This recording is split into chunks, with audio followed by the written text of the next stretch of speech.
How's it going, folks? And welcome to the Week 7 of the 2023 PPR season. We're here at La Jolla High School where it is homecoming for a showdown between the La Jolla Vikings and the Mesa Marauders. Two teams in their first conference game of the season. For the Marauders, it's been a 2-3 start where they're going to look to continue things through the air with Tyson Lyon at quarterback and Amari Sanders at wide receiver. For the Vikings, it's going to be the same story that it's been all year. Continue to go through the air with quarterback Jackson Diehl and younger brother Carson Diehl. The two brothers are sweeping San Diego County with their offensive prowess. We had the opportunity to catch up with the two before the game to hear how things have been going through 7 weeks this season. All right, I'm here with the dynamic wide receiver quarterback duo of the Diehl brothers, Jackson and Carson. Two guys right now lighting up the San Diego football scene, and really a rare feat to see two brothers at this high of a level play with one another. So Jackson, I'll start with you. If you could give me one word to define Carson's play, what would it be and why? I'll say electric. I think that he's a sophomore, but he's been playing up with me his whole life, and he's used to playing against bigger guys, and he's ready for the challenge. He never backs down. And same question to you, Carson. What's it like to be with older brother, and what would you say is one word that best describes his play style? I'd probably say dynamic, because he's just dual threat, and he scrambles a lot, and it's just we've always had a little connection where it's whenever he scrambles, I always try and get open, and then he can find me pretty easily. Tell me what it's kind of like, every game week, because you guys are at home with each other all the time. It's not just you see each other at school. Do you feel like that's really continued to build the synergy that you guys have with one another?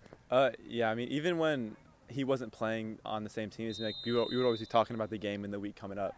So now that we're playing on the same team, we can talk about the game plan, him for defense and offense, and then me on offense. So it's nice to be able to do that. For sure. And when you guys are in the huddle together, does it feel like there's a little bit of stress taken off because it's hey, this is my brother. I have someone in the huddle that I know I'm super familiar with. It's family.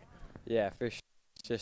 It's easy knowing I've played with him my whole life, and we just have the connection. A little bit of what's the family dynamic for the two of you guys. Everyone in the stands watching you every night, all eyes on attention.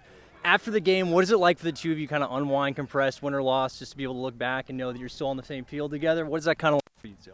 It's nice, and I've just kind of tried to cherish each moment because it's not going to last forever, and it's nice to just be able to relax after games and stuff. Yeah, definitely. Just these moments aren't going to happen again for sure, and just coming home to your family, it's just know he's always there.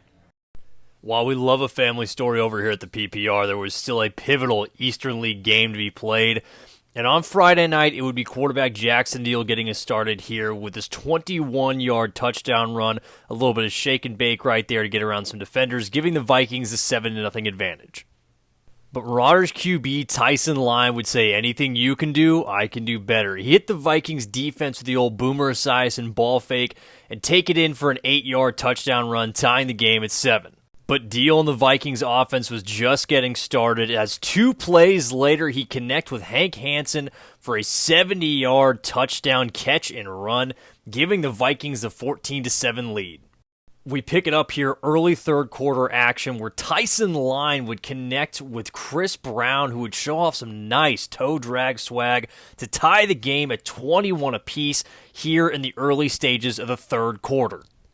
But the Vikings' firepower on offense would show its prowess again as Jackson Diehl would bust this one up the middle for a 49-yard touchdown run that would give the Vikings at the time a 28-21 lead that they would quickly expand upon. Pick it up here with Aiden McGill in the fourth quarter punching in a physical 9-yard touchdown run that at the time would give La Jolla a 48-28 lead. They would go on to win by the final score of 48-42.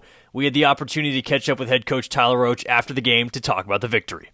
Joined by Vikings head coach Tyler Roach. A lot of teams coming off a bye week sometimes start slow. You guys not tonight, 48 points. Jackson Diehl 3 rushing touchdowns. For you, what is it like to see this explosive offense show its colors once again? I mean, it's fun. We love to score points around here, right? We've been a little sluggish the last few weeks, trying to get healthy. So the bye week came at a great time to do just that. Felt like we had a good game plan, some things that we liked on film. We wanted to go attack, and we did that. So obviously we got a flavor for the dramatic, maybe a little closer than it needed to be. And credit to Mesa. That's a good team. They got some dudes over there and battled back. But proud of my guys for holding on and getting the win. Definitely. And a big Eastern League game win to get out of the gate. You guys are 1-0 right now, 2 straight wins. How important is it to continue to build this confidence and keep rolling things going forward? Yeah, it's huge. That's what we talked about, right? It's all about being 1-0, 1 week at a time, especially when you start league play. We know these guys well. We've been playing for years and years. They know us. We know them.